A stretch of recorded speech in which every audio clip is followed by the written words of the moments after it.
عن أبي أمامة قال قال رسول الله صلى الله عليه وسلم من أحب لله وأبغض لله وأعطى لله ومنع لله فقد استكمل الإيمان ورواه فقد استكمل الإيمان رواه أبو داود ورواه الترمذي عن معاذ بن أنس مع تقديم وتأخير وفيه فقد استكمل إيمانه.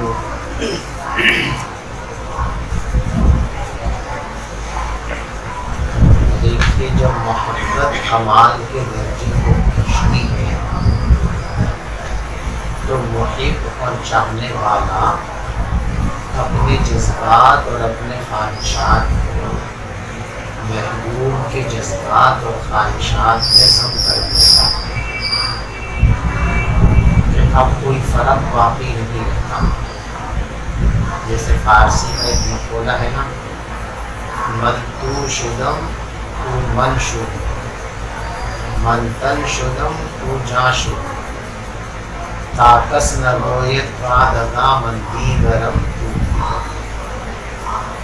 یہ کہتا ہے شاعر اپنے محبوب سے کہ تو میں ہو جاؤں اور میں تو ہو جاؤں، اور ہم ایسے ہو جائیں کہ جیسے تن اور جان یہ دونوں ایک دوسرے سے جدا نہیں ہوتے، ایسے ہم ایک دوسرے کے قریب ہو جائیں کہ ہم میں کوئی امتیاز اور جدائی باقی نہ رہے. اس طرح ایک ہو جائیں، کوئی مل کر کے ایک ہو جائیں کہ کوئی یہ نہ کہہ سکے کہ تو اور ہے اور یہ اور ہے، بلکہ زمانہ بھی ہم دونوں کو دیکھ کر یہ کہنے پر مجبور ہو جائے کہ یہ دونوں تو ایک ہی ہے. تو محبوب کی رضا اور محبوب کے جذبات اور خواہشات میں اپنے جذبات کو فنا کر دینا یہ کمال محبت ہے، اور کمال محبت کا نام ہی کمال ایمان ہے.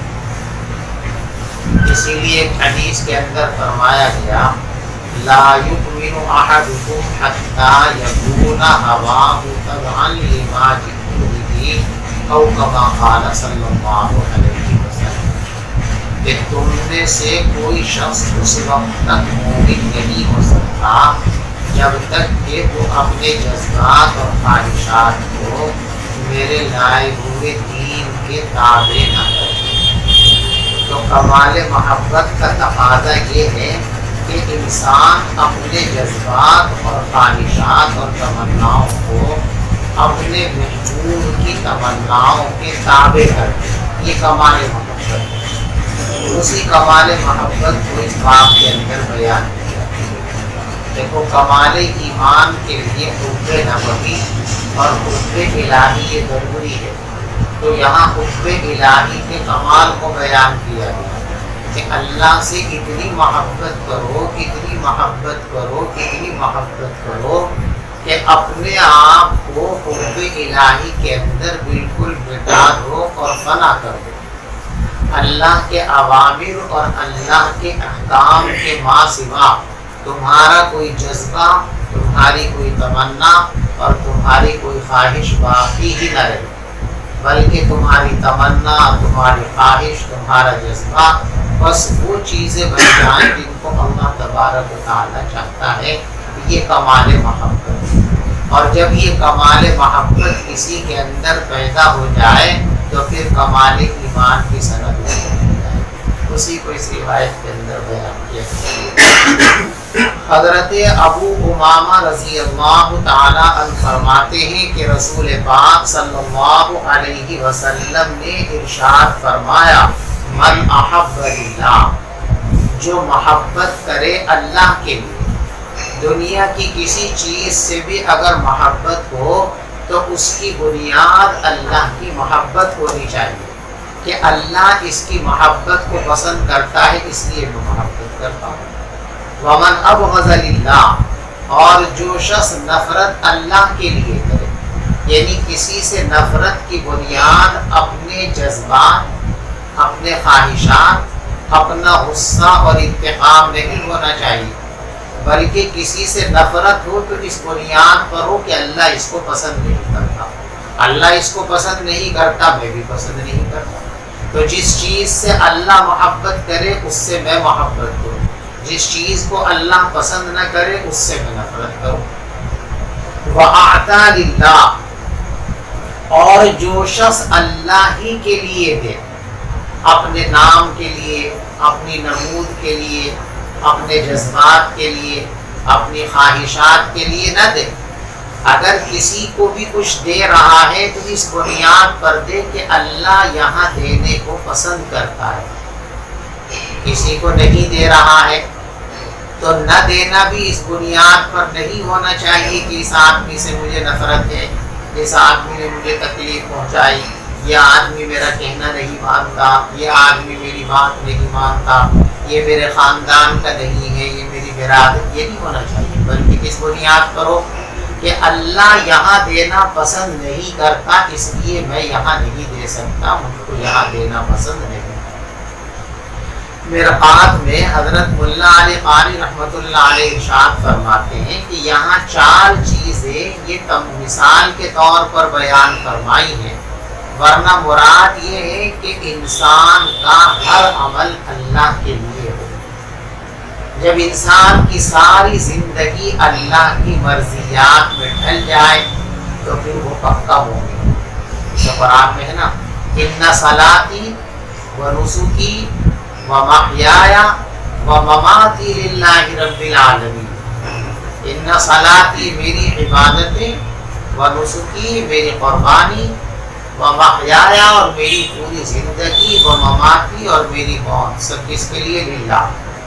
میرا جینا، میرا مرنا، میری نماز، میری عبادت، میرا حج، میری قربانی، سب کس کے لیے ہے؟ للہ رب العالمین، اس پروردگار کے لیے جو تمام جہانوں کا پالنہار ہے۔ جب آدمی اس مقام پر پہنچ گیا تو اس کا ایمان کامل اور مکمل ہو گیا۔ من احب للہ، جو اللہ کے لیے محبت کرے، اللہ کے لیے نفرت کرے، اللہ کے لیے دے اور اللہ کے لیے انکار کرے، فقد استکمل الایمان، تو اس نے اپنا ایمان کامل اور مکمل کر دیا، وہ کیا ہو گیا؟ پکا مومن ہو گیا۔ رواہ ابو داؤد، دیکھیں ابو داؤد شریف کے اندر یہ روایت ہے اسی طریقے سے جس طریقے سے آپ نے پڑھی، الفاظ کس کے ہیں؟ ابو داؤد شریف کے ہیں، ٹھیک ہے۔ اسی روایت کو حضرت امام ترمذی رحمۃ اللہ علیہ نے بھی اپنی کتاب ترمذی شریف کے اندر نقل فرمایا، لیکن تھوڑا سا فرق ہے۔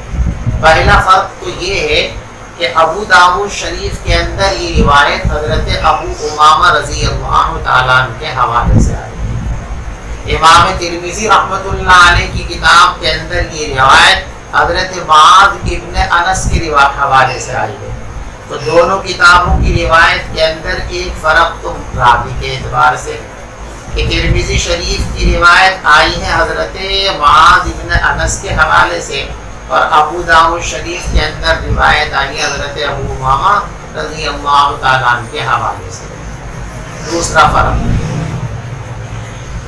یہاں ابو داؤد شریف کی روایت کے اندر پہلے محبت کا تذکرہ ہے، پھر نفرت کا تذکرہ ہے، پھر دینے کا تذکرہ ہے، پھر نہ دینے کا تذکرہ ہے۔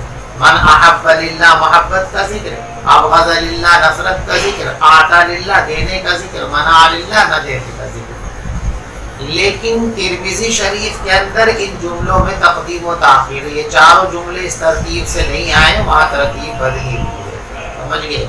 تیسرا فرق یہاں ہے فقد استکمل الایمان، ابو داؤد شریف کی روایت کے اندر کیا ہے؟ فقد استکمل الایمان، اور ترمذی شریف کی روایت کے اندر جو ہے ایمان اضافت کے ساتھ آیا، فقد استکمل ایمانہ، اس نے اپنے ایمان کو کامل اور مکمل کر لیا۔ مفہوم دونوں کا ایک ہی ہے۔ تو ترمذی شریف اور ابو داؤد شریف کی روایت میں 3 طرح سے فرق ہے۔ راوی کے اعتبار سے فرق ہے کہ ابو داؤد کے راوی کون ہیں؟ حضرت ابو امامہ رضی اللہ تعالیٰ، اور ترمذی شریف کے اندر راوی کون ہیں؟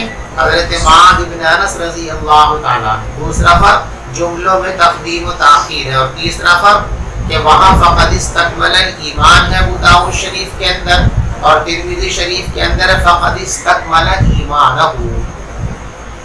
چلیے.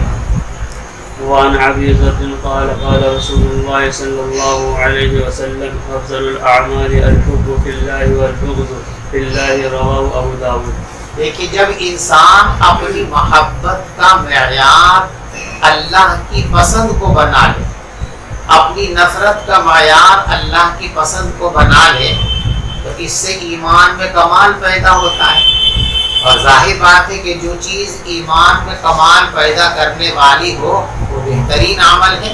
اسی کو اس روایت کے اندر بیان کیا گیا کہ انسان جو نیک اعمال کرتا ہے ان نیک اعمال میں یہ عمل بہت اعلیٰ درجے کا عمل ہے کہ اس کی محبت اور نفرت کی بنیاد اللہ کا حکم اور اللہ کی رضا بن جائے. افضل الاعمال.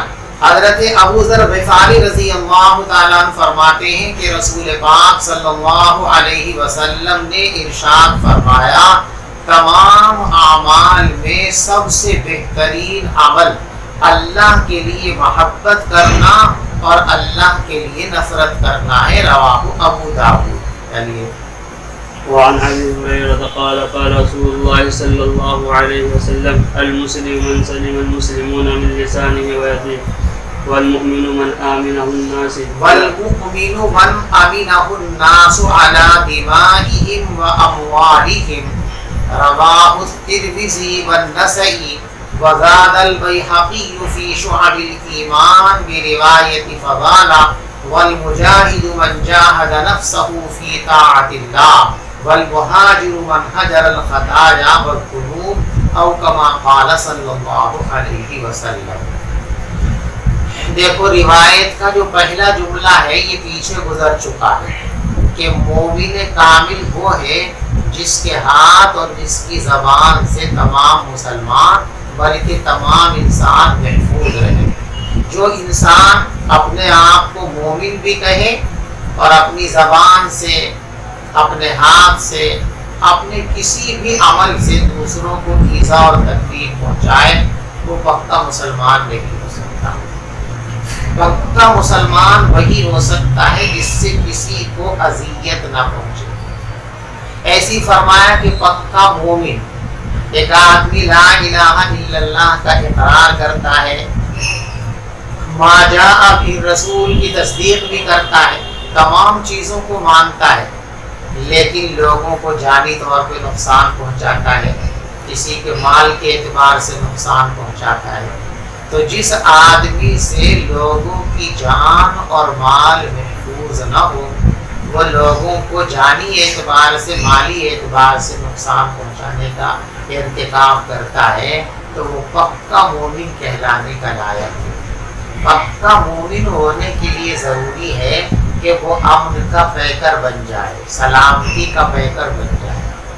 ان حدیثوں کو اچھی طرح ذہن نشین کرو، ان پر عمل کرو اور عمل کر کے لوگوں کے سامنے ان حدیثوں کے الفاظ بھی پیش کرو اور پھر اس کی موافقت اور مطابقت میں اپنا کردار، اپنا کیریکٹر اور سیرت پیش کرو، تاکہ جو پروپیگنڈا کیا جا رہا ہے کہ اسلام تشدد کا مذہب ہے، اسلام قتل و غارت گری کا مذہب ہے، اس غلط پروپیگنڈے کی تردید کا آسان طریقہ یہ ہے کہ ان حدیثوں پر عمل کرو اور ان حدیثوں کو زبانی اور عملی طور پر لوگوں کے سامنے پیش کرو. جہاں ایمان کی سند ہی اس بنیاد پر دی جا رہی ہو کہ کسی کو جانی اور مالی نقصان نہیں پہنچائیں گے آپ، اگر آپ کے اندر یہ صفت ہے کہ آپ کسی کو جانی طور پر بھی تنگ نہیں کرتے، مالی طور پر بھی تنگ نہیں کرتے، تو ہم آپ کو ایمان کی سند دیں گے، ورنہ ایمان کی سند نہیں دیں گے.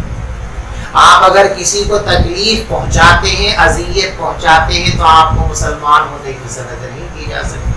مسلمان ہونے کی سند اسی بنیاد پر دی جائے گی کہ آپ سے کسی کو تکلیف نہ پہنچتی ہو، آپ ساری دنیا کے لیے راحت کا اور آرام کا ذریعہ ہو، تو آپ کو مسلمان ہونے کی سند دی جائے. جس مذہب کی یہ تعلیم ہو کہ اگر امن اور سلامتی کا پیکر نہ ہو اگر دوسروں کے لیے راحت کا ذریعہ نہ ہو تو اس کو مومن ہی نہیں گردانا جاتا۔ اس مذہب کے اندر تشدد کا، اس مذہب کے اندر ظلم کا کہیں ذرہ برابر موقع ہو سکتا ہے؟ اسلام اور ظلم، اسلام اور تشدد، اسلام اور دہشت گردی، ان چیزوں میں اتنا ہی دوری ہے جتنی مشرق اور مغرب کے درمیان ہے۔ جیسے مشرق اور مغرب کبھی دونوں ایک ساتھ جمع نہیں ہو سکتے، اسی طریقے سے اسلام کامل اور ایمان کامل اور ظلم اور تشدد یہ کبھی ایک ساتھ جمع ہو ہی نہیں سکتے۔ بات سمجھے؟ اسی کو فرمایا المسلم من سلم المسلمون من لسانہ و یدہ، پکا مسلمان وہ شخص ہے جس کی زبان اور ہاتھ سے تمام مسلمان محفوظ رہے۔ اور یہ ہم آپ کو پیچھے بتا چکے ہیں کہ المسلمون یہ اتفاق اور اغلب کے طور پر کہہ دیا گیا، ورنہ ابن حبان کی روایت کے اندر جو ہے الناس ہے۔ من سلم الناس من لسانہ و یدہ، تمام انسان، یعنی مذہب کی کوئی قید نہیں ہے، اپنے مذہب کو ماننے والا ہو اس کو بھی ستانے کی اجازت نہیں ہے، کسی دوسرے مذہب پر عمل کرنے والا ہو اسلام اس کو بھی ستانے کی اجازت نہیں دیتا ہے۔ والمؤمن من امن الناس علی دمائهم و اموالهم، اور پکا مومن وہ ہے جس سے لوگ محفوظ ہوں جانوں کے سلسلے میں بھی اور مال کے سلسلے میں بھی۔ یوں بھی ترجمہ کر سکتے ہیں، پکا مومن وہ ہے جس سے لوگوں کی جان اور مال محفوظ ہو۔ رواہ الترمذی والنسائی، ترمذی شریف کے اندر اور اسی طریقے سے نسائی شریف کے اندر یہ روایت اسی طریقے سے حضرت ابو ذر غفاری رضی اللہ تعالیٰ عنہ کے حوالے سے آئے۔ لیکن امام بیہقی رحمۃ اللہ علیہ جو مشہور محدث ہیں اور ان کی مشہور کتاب شعب الایمان، تو امام بیہقی رحمۃ اللہ علیہ کی شعب الایمان کے اندر یہ روایت آئی ہے حضرت فضالہ رضی اللہ تعالیٰ عنہ کے حوالے سے، اور اس میں اضافہ ہے۔ یہ دونوں جملے جو ترمذی اور نسائی کے اندر ہیں، المسلم من سلم المسلمون من لسانہ و یدہ والمؤمن من امن الناس علی دمائهم و اموالهم، ان دو جملوں کے علاوہ بیہقی کے اندر مزید دو جملوں کا تذکرہ اور ہے۔ پہلا جملہ والمجاہد من جاہد نفسہ فی طاعت اللہ، اصلی مجاہد وہ ہے جو اپنے نفس کے خلاف جہاد کرے اللہ کی اطاعت اور فرما برداری کے سلسلے، یعنی نفس کا تقاضا ہو اللہ کے احکام کو توڑنے کا، لیکن وہ نفس کی مخالفت کرے، نفس کے تقاضے کو دبائے اور اللہ کی اطاعت اور فرما برداری کرے۔ نفس کا تقاضا یہ ہے کہ اٹھ کر نماز کے لیے نہ جاؤں، لیکن نفس کے اس تقاضے کو ٹھکرائے اور نماز کے لیے جائے۔ نفس کا تقاضا یہ ہے کہ شراب پیے، لیکن اس تقاضے کو ٹھکرا دے اور شراب نہ پیے۔ نفس کا تقاضا ہے کہ غیبت کرے یا غیبت سنے، اس نفس کے تقاضے کو ٹھکرائے، نہ غیبت سنے نہ غیبت کرے۔ تو یہ اصلی مجاہد ہے۔ صرف میدان کارزار میں وقتی طور پر کفار و مشرکین کا مقابلہ کرنا یہ بڑا کام ہے، بہت بڑا کام ہے، لیکن یہ کام زندگی میں کبھی کبھی پیش آتا ہے۔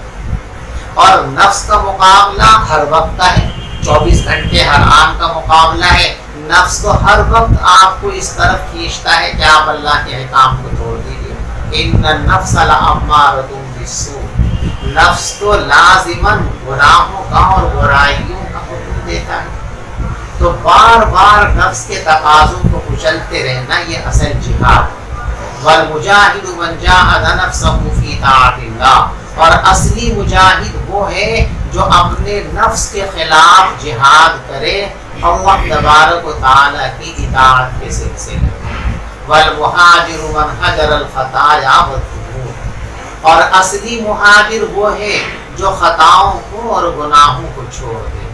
ترک وطن دین کے لیے کرنا بہت بڑی فضیلت کی چیز ہے، مہاجرین کا اسلام کے اندر بڑا مقام ہے، لیکن مہاجر جو مہاجر وطن ہے اس کو ترک وطن کی جو تکلیف ہوتی ہے وہ ایک خاص مدت تک رہتی ہے۔ جب تک انسان ہجرت کر کے دوسرے شہر کے اندر پہنچنے کے بعد وہاں اپنے کاروبار کو نہیں جما لیتا ہے، اپنا حلقہ احباب نہیں بنا لیتا ہے، تب تک اس کو غربت کی زندگی محسوس ہوتی ہے، اجنبیت محسوس ہوتی ہے، وطن کی یاد آتی ہے۔ لیکن آہستہ آہستہ جب اس کا کام وہاں جم جاتا ہے، اس کو اطمینان و سکون ہو جاتا ہے، اور وہاں بھی اس کے لیے احباب کا ایک حلقہ تیار ہو جاتا ہے جو اس کے دل جمانے کے لیے معین و مددگار ہوتا ہے، تو پھر ترک وطن کی جو وہ مخصوص تکلیف ہے وہ باقی نہیں رہتی ہے۔ لیکن گناہوں کو چھوڑنے کا مسئلہ ایسا نہیں کہ آج تکلیف ہوگی پھر زندگی بھر نہیں ہوگی، اس لیے کہ نفس آپ کو ایک مرتبہ گناہوں کے لیے ایسا نہیں ہے، ہر منٹ یہ گناہوں کے لیے کہتا ہے، تو ہر منٹ اس کو کچلنا، ہر منٹ اس کو کچلنا، اپنے نفس کے تقاضوں کو بار بار مارنا، بار بار مارنا۔ تو گویا یہ ہجرت ایسی ہے کہ روزانہ کئی بار کرنی پڑتی ہے اور بار بار اس کا غم سہنا پڑتا ہے، اس اعتبار سے یہ زیادہ مشقت کا کام ہے۔ اس لیے فرمایا والمہاجر، اصلی مہاجر وہ ہے جو خطاؤں کو اور گناہوں کو چھوڑ دے۔ چلیے وعن انس قال قلما خطبنا رسول الله صلى الله عليه وسلم الا قال لا ایمان لمن لا لمن لا امانت له، لا ایمان لمن لا امانت له ولا دین لمن لا عهد له، رواه البیہقی فی شعب الایمان۔ حضرت انس رضی اللہ تعالی عنہ ارشاد فرماتے ہیں کہ بہت کم ایسا ہوتا تھا کہ حضور پاک صلی اللہ علیہ وسلم ہمارے سامنے تقریر فرمائے، مگر ہر تقریر میں یہ فرماتے تھے، یعنی ایسی تقریر تو بہت کم ہوتی تھی جس میں آپ امانت اور عہد و پیمان کی وفا کے سلسلے میں تعلیم نہ دیتے، ورنہ اکثر موقعوں پر جب آپ خطاب فرماتے تھے، صحابہ کو نصیحت فرماتے تھے، تو دیگر امور کے ساتھ ساتھ بالخصوص اس پر تنبیہ فرمایا کرتے تھے کہ دیکھو امانت کے اندر خیانت نہیں ہونی چاہیے اور عہد و پیمان کو نہیں توڑنا چاہیے۔ عہد و پیمان کو توڑ دینا یہ ایمان کے منافی عمل ہے۔ اسی طریقے سے امانت نہ برتنا، خیانت کرنا، یہ ایمان کے منافی عمل ہے۔ ایمان کو کامل اور مکمل بنانے کے لیے ضروری ہے کہ امانت کی پوری پاسداری کی جائے۔ اسی طریقے سے ایمان کو کامل بنانے کے لیے ضروری ہے کہ عہد و پیمان کی پورے طور پر پابندی کی جائے۔ عہد و پیمان ایک تو وہ ہے جو ہم اللہ سے کر کے آئے، اللہ نے پوچھا تھا نا ارواح کو جمع کر کے، الستو بربکم، کیا میں تمہارا رب نہیں ہوں؟ تو سب کیا کہہ کے آئے ہیں ہم؟ بلا، یقیناً آپ ہمارے پروردگار ہیں۔ ابھی اسی مشکات میں آگے روایت آئی کہ اللہ تبارک و تعالی نے آدم علیہ السلام کی ذریت سے تمام ارواح کو نکالا، اور نکالنے کے بعد ان کو سکھایا کہ دیکھو اچھی طریقے سے یہ بات جان لو کہ میرے سوا کوئی عبادت کے لائق نہیں ہے، میں ہی تمہارا خالق ہوں، میں ہی تمہارا مالک ہوں، میں ہی تمہارا معبود ہوں۔ اور فرمایا کہ دیکھو تم اس بات پر خود بھی گواہ رہو اور تمہارے ابا آدم بھی گواہ ہیں اور یہ زمین و آسمان بھی گواہ، ساری چیزیں گواہ بن رہی ہیں اس بات کی کہ میں نے تم کو یہ بات سجھا دی اور بتا دی ہے کہ میرے سوا کوئی عبادت کے لائق نہیں ہے۔ تم کو دنیا میں جانے کے بعد میری ہی عبادت کرنی ہے، میرے ہی حکموں پر چلنا ہے، اور ہم اس کا اقرار کرتے ہیں۔ تو ایک تو عہد و پیمان وہ ہے جو ہم اللہ سے کر کے آئے، اس عہد و پیمان کو پورا کرنا ہی ایمان کا تقاضا ہے۔ یعنی اللہ سے جو ہمارا عہد و پیمان ہے کہ ہم آپ کی فرما برداری کریں گے، تو یہ بات ہر وقت ہم کو مستحضر رہنی چاہیے، اور کسی مرحلے کے اندر بھی اللہ کے کسی حکم کو توڑنے کی کوشش نہیں کرنی چاہیے۔ اگر اللہ کے احکام کو ہم اپنی زندگی کے اندر توڑتے ہیں اور پورا نہیں کرتے ہیں، اللہ ہماری حفاظت فرمائے، تو اس کا مطلب یہ ہوا کہ ہم نے اللہ سے کیے ہوئے عہد و پیمان کو توڑ دیا، اور عہد و پیمان کو توڑ دیا تو پھر ایمان کچا ہو گیا۔ اور ایک عہد و پیمان ہم کرتے ہیں آپس میں، کسی سے کوئی معاملہ، اس سے معاہدہ کر لیا، بھائی آپ یہ کریں گے میں یہ کروں گا، آپ یہ نہیں کریں گے میں یہ نہیں کروں گا۔ تو انسانوں سے کیا ہوا عہد و پیمان اس کو پورا کرنا یہ بھی ایمان کا تقاضا ہے۔ ایک انسان اللہ کے عہد و پیمان کو توڑتا ہے، اس کا ایمان بھی ادھورا ہے۔ انسانوں سے کیے ہوئے عہد و پیمان کو توڑتا ہے تو اس کا ایمان بھی ناقص اور ادھورا ہے۔ کامل ایمان کے لیے ضروری ہے کہ اللہ سے کیے ہوئے عہد و پیمان کو بھی پورا کرے، اور اللہ کے بندوں سے جو عہد و پیمان کرتے ہیں اس کو بھی پورا کرنا چاہیے۔ بات سمجھ میں آ گئی؟ اس لیے فرمایا الا لا ایمان لمن لا امانۃ له، اس شخص کا ایمان کامل اور مکمل نہیں ہے جس کے پاس امانت نہیں ہے۔ ولا دین لمن لا عہد له، اور اس کے پاس دین نہیں ہے جس کے پاس عہد و پیمان کی پابندی نہیں ہے۔ جو عہد و پیمان کو توڑتا ہے وہ دیندار نہیں ہو سکتا، وہ آدمی بددین کہلائے گا۔ رواہ البیہقی فی شعب الایمان۔ چلیے الفصل الثالث عن عبادة بن صامت قال سمعت رسول الله صلى الله عليه وسلم يقول من شهد أن لا إله إلا الله وأن محمد رسول الله حرم الله عليه النار۔ رواہ مسلم۔ حضرت عبادہ ابن صامت رضی اللہ تعالی عنہ فرماتے ہیں کہ میں نے رسول پاک صلی اللہ علیہ وسلم کو ارشاد فرماتے ہوئے سنا کہ جو آدمی اس بات کی گواہی دے کہ اللہ کے سوا کوئی معبود نہیں ہے اور حضرت محمد مصطفیٰ صلی اللہ علیہ وسلم اللہ کے رسول ہیں، تو اللہ تبارک و تعالیٰ اس پر جہنم کو حرام قرار دے دیتے ہیں۔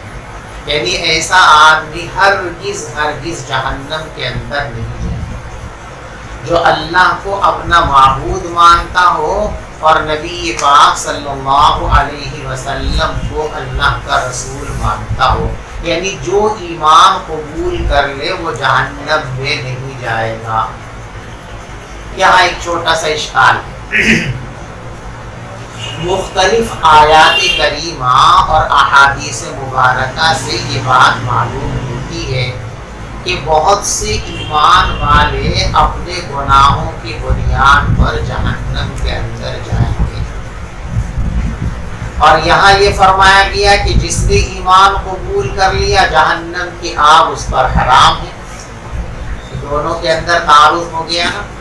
اس روایت سے یہ معلوم ہوتا ہے کہ ایمان قبول کرنے والا ایک لمحے کے واسطے بھی جہنم میں نہیں جائے گا، اور ان آیات اور روایات سے معلوم ہوتا ہے کہ مومن بھی گناہوں کی بنیاد پر جہنم کے اندر جائے گا۔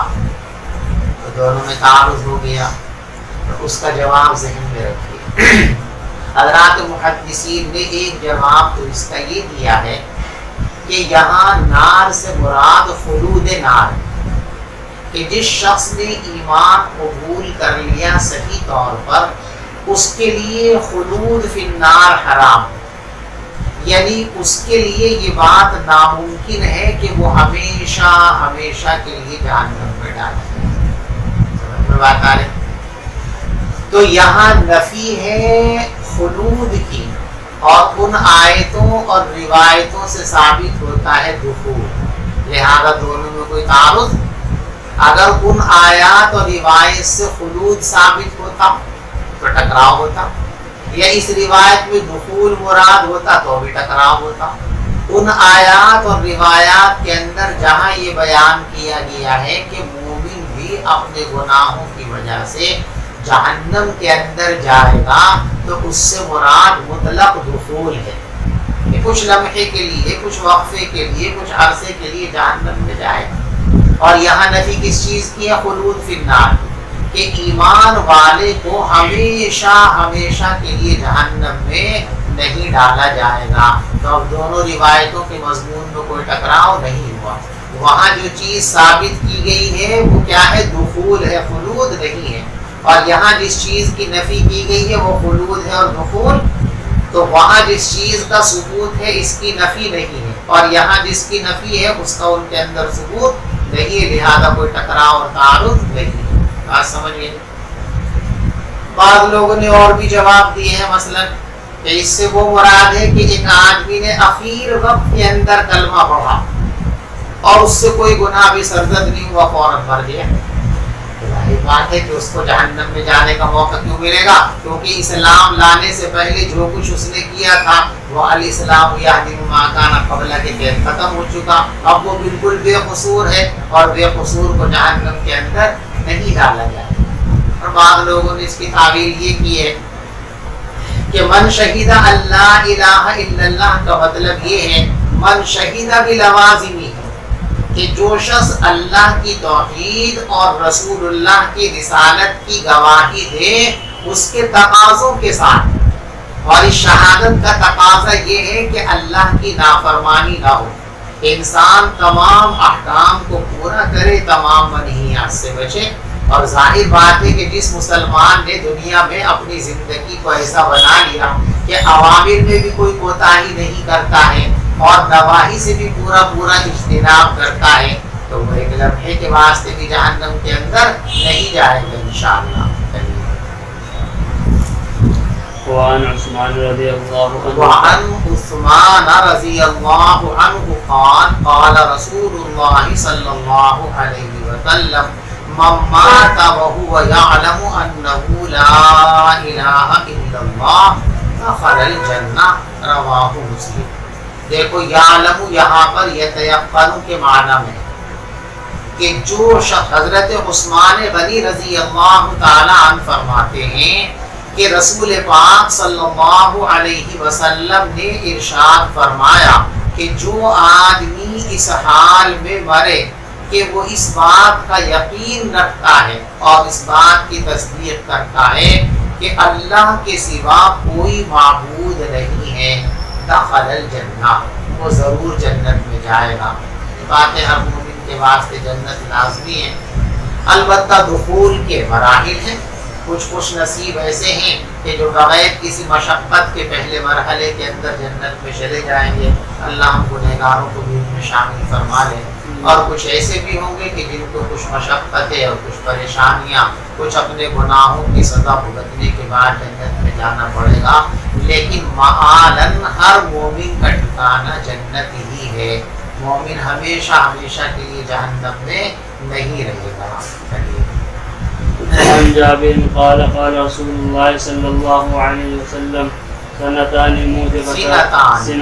موجبتان قال رجل يا رسول الله ما الموجبتان قال من مات يشرك بالله شيئا دخل النار ومن مات لا يشرك بالله شيئا دخل الجنة۔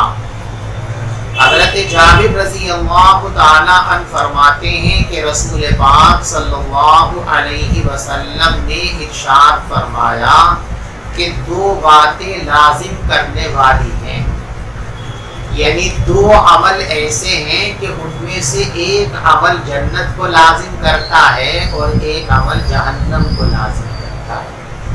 شرک یہ جہنم کو واجب کرتا ہے کہ جس نے شرک کیا، کفر کیا، وہ جہنم میں جائے گا ہی، نہ جائے اس کی کوئی صورت نہیں ہے۔ اللہ نے فرما دیا ان اللہ لا یغفر ان یشرک بہ، جس اللہ تعالیٰ اس کو تو ہرگز معاف نہیں کریں گے کہ اس کے ساتھ کسی کو شریک بنایا جائے، تو مشرک ہر حال میں جہنم رسید ہوگا، جہنم سے بچ جائے اس کا کوئی سوال نہیں۔ شرک ہوا تو جہنم کی مہر لگتی ہے، اللہ اور توحید جنت کو لازم کر دی کہ جس نے توحید کو صحیح معنی میں اختیار کر لیا اس کے لیے جنت میں جانا طے ہے. پہلے مرحلے کے اندر چلا جائے یہ بھی ہو سکتا ہے اور دوسرے مرحلے کے اندر جائے یہ بھی ہو سکتا ہے، لیکن جنت میں جانا اس کے لیے طے ہے. من قال لا الہ الا اللہ دخل الجنہ، جس نے کلمہ پڑھ لیا سچائی کے ساتھ اس کو جنت میں جانا ہی جانا. اسی کو یہاں بیان کیا گیا. حضرت جابر رضی اللہ تعالیٰ فرماتے ہیں کہ رسول پاک صلی اللہ علیہ وسلم نے ارشاد فرمایا کہ دو خصلتیں لازم کرنے والی ہیں. تو ایک شخص نے کہا کہ اے اللہ کے رسول صلی اللہ علیہ وسلم کیا واجب کرنے والی ہیں؟ تو آپ نے فرمایا من مات یشرک باللہ شیئا دخل النار، جو آدمی اس حال میں مر گیا کہ وہ اللہ کے ساتھ کسی کو شریک بناتا ہو. اللہ ہم سب کی حفاظت فرمائے، ہم سب کا خاتمہ اللہ ایمان پر فرمائے. دخل النار، تو وہ آدمی جہنم کے اندر جائے. ومن مات لا یشرک باللہ شیئا، اور جو آدمی اس حال میں مرا کہ اللہ کے ساتھ کسی کو شریک نہیں بناتا ہے، دخل الجنہ، وہ جنت کے اندر داخل ہوگا. رواہ مسلم. وعن ابي هريره قال كنا قعودا حول رسول الله صلى الله عليه وسلم كنا قعودا حول رسول الله صلى الله عليه وسلم ومعنا ابو بکر وعمر رضی اللہ عنہما فی نفر فقام رسول اللہ صلی اللہ علیہ وسلم من بین اظہرنا فابطأ علینا وخشینا ان یفتتع دوننا وفزعنا فقمنا فكنت اول من فزع فخرجت ابتغي رسول الله صلى الله عليه وسلم حتى اتيت حائطا للانصار لبني النجار فدرت به هل اجد له بابا فلم اجد فاذا ربيع يدخل في جوف حائط من بئر خارجة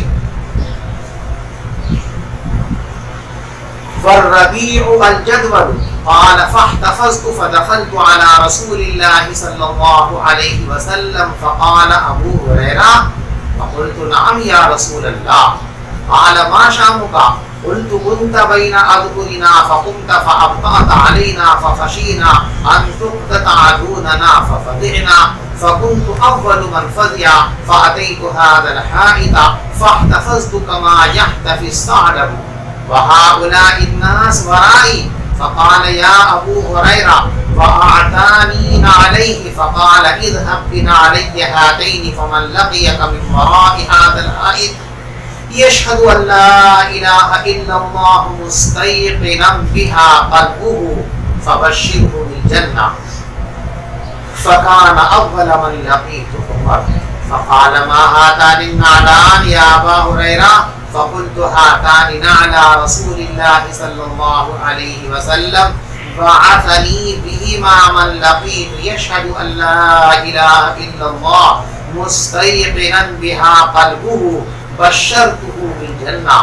فضرب عمر بين ثديي فخررت لإستي فقال ارجع يا أبا هريرة فرجعت إلى رسول الله صلى الله عليه وسلم فأجهشت بالبكاء وركبني عمر وإذا هو على إثري فقال رسول الله صلى الله عليه وسلم ما لك يا أبا هريرة قلت لقيت عمر فأخبرته بالذي بعثتني به فضرب بين ثديي ضربة خرجت لإستي فقال ارجع فقال رسول الله صلى الله عليه وسلم يا عمر ما حملك على ما فعلت قال يا رسول الله بأبي أنت وأمي أبعثت أبا هريرة بنعليك من لقي يشهد أن لا إله إلا الله مستيقنا بها قلبه بشره بالجنة قال نعم قال فلا تفعل فإني أخشى أن يتكل الناس عليها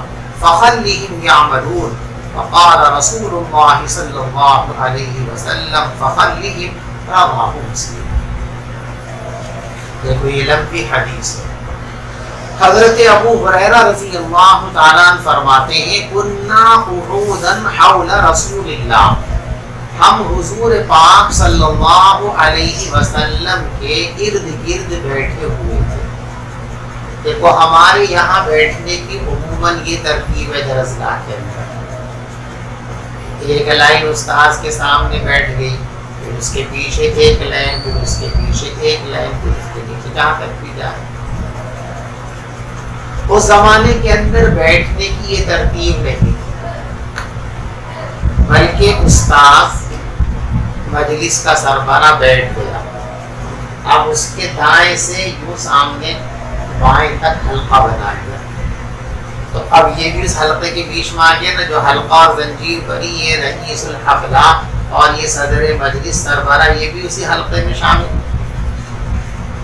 اب کوئی دوسرا آدمی آتا تو ہمارے یہاں تو یہ ہے کہ جو لائن بنی ہوئی، اب کوئی آتا ہے تو اس سے پچھلی لائن میں بیٹھے، تو اس سے پچھلی لائن میں بیٹھے۔ اس وقت کیا ہوتا تھا کہ کوئی آیا تو یہ تھوڑے تھوڑے پیچھے کو کھسک جاتے تھے، تو پیچھے کو کھسکیں گے تو بیچ میں جگہ نکل آئے گی، ایک دو آدمی بیٹھ گیا، پھر کوئی آگے، پھر تھوڑا پیچھے کو ہو گئے۔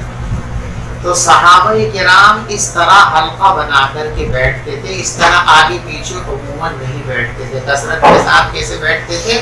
حلقہ بنا کر کے بیٹھتے تھے، گول دائرہ، اسی کو بیان کیا۔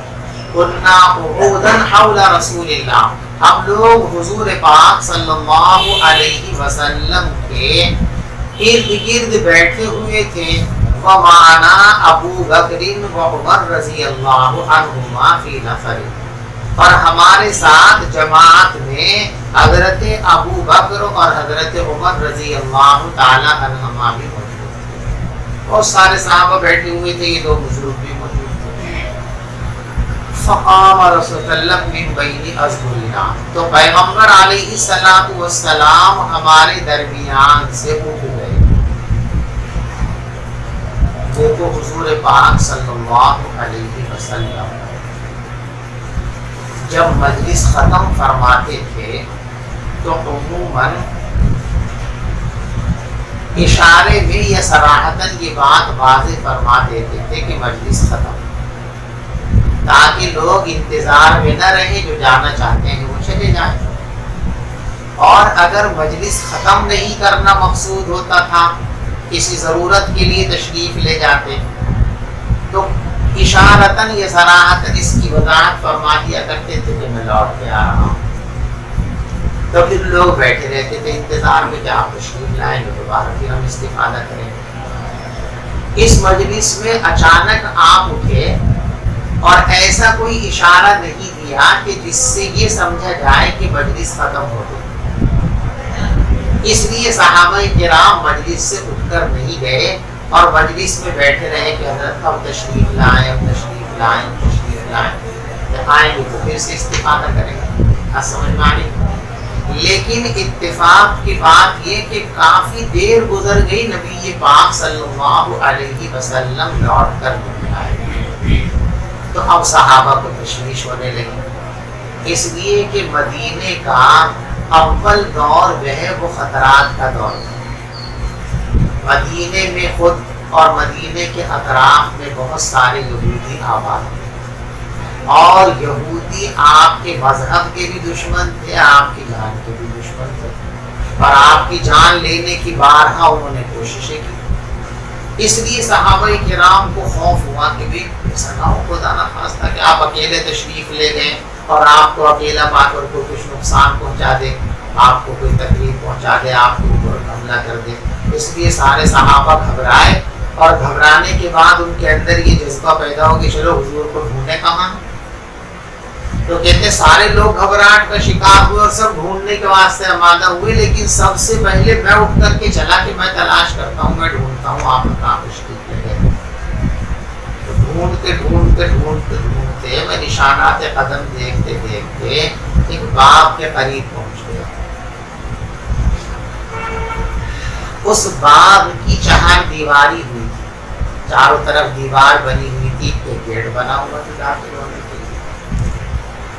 جب آدمی کسی دہشت میں اور خوف میں مبتلا ہوتا ہے تو کبھی کبھی جو چیزیں اس کی نگاہوں کے سامنے آتی ہوتی ہیں وہ بھی اس کو پتہ نہیں چلتا ہے کہ نہیں. اب ان پر ایک خوف سوار تھا, ایک اندیشہ سوار تھا کہ پتہ نہیں آقا کے ساتھ کیا ہو گیا, پتہ نہیں کیا معاملہ ہوا.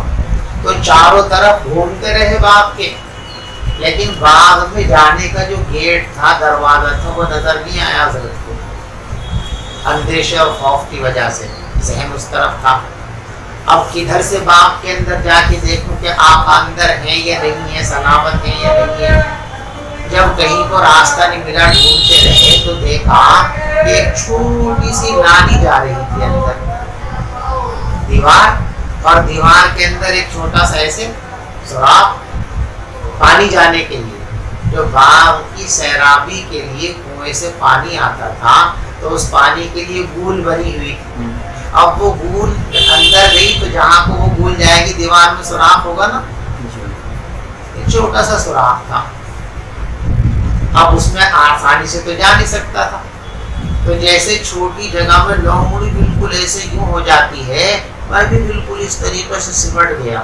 اپنے جسم کو جتنا سمیٹ سکتا تھا ایسے کر کے میں نے سمیٹا, اور جسم کو سمیٹ کے اس گول کے اندر کو گھس کر کے اندر پہنچ گیا.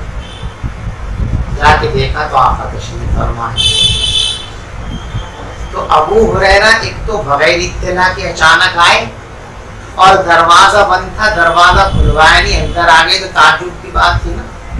تو آپ کو اس حال میں دیکھ کے حضرت کو تعجب کا, ابو ہریرہ تم کیسے یہاں پہ؟ ہوتا ہے نا, اگر ہمیں کسی کے آنے کی امید نہ ہو کہ وہ یہاں نہیں آ سکتا, وہ اچانک آ جائے, تعجب ہوتا ہے نا, کہتے ہیں نا کوئی تم کیسے پہنچے یہاں پہ. تو حضور کو تعجب ہوا تو پوچھا ابو ہریرہ کہ جی حضرت کیا بات, کیسے آئے یہاں پہ, کیوں آئے, کیا ہوا؟ جی حضرت ایسے ایسے آپ تشریف لے آئے, ہم ڈر گئے اور سارا مجمع ڈر گیا, اور میں سب سے پہلے بھاگ کر کے آ گیا, اور پورا مجمع میرے پیچھے پیچھے آ رہا آپ کو ڈھونڈنے کے لیے. تو آپ نے فرمایا کہ اچھا تو پھر ایک کام کرو, جلدی سے میرے دونوں جوتے لو, تاکہ ان جوتوں کو دیکھ کر لوگ سمجھ جائیں کہ آپ حضور ہی کے پاس سے آئے ہیں, جھوٹ نہیں بول رہے ہیں. جاؤ, اور جتنے لوگ بھی آ رہے ہیں نا راستے میں, جو بھی مسلمان تم کو ملے کہہ دو تو جنتی, تو جنتی, تو جنتی. جو آدمی بھی ایسا ملے کہ توحید کا قائل و کلمہ پڑھتا ہو, لا الہ الا اللہ محمد رسول اللہ, اسے جا کے کہہ دو کہ تو جنت کا حقدار.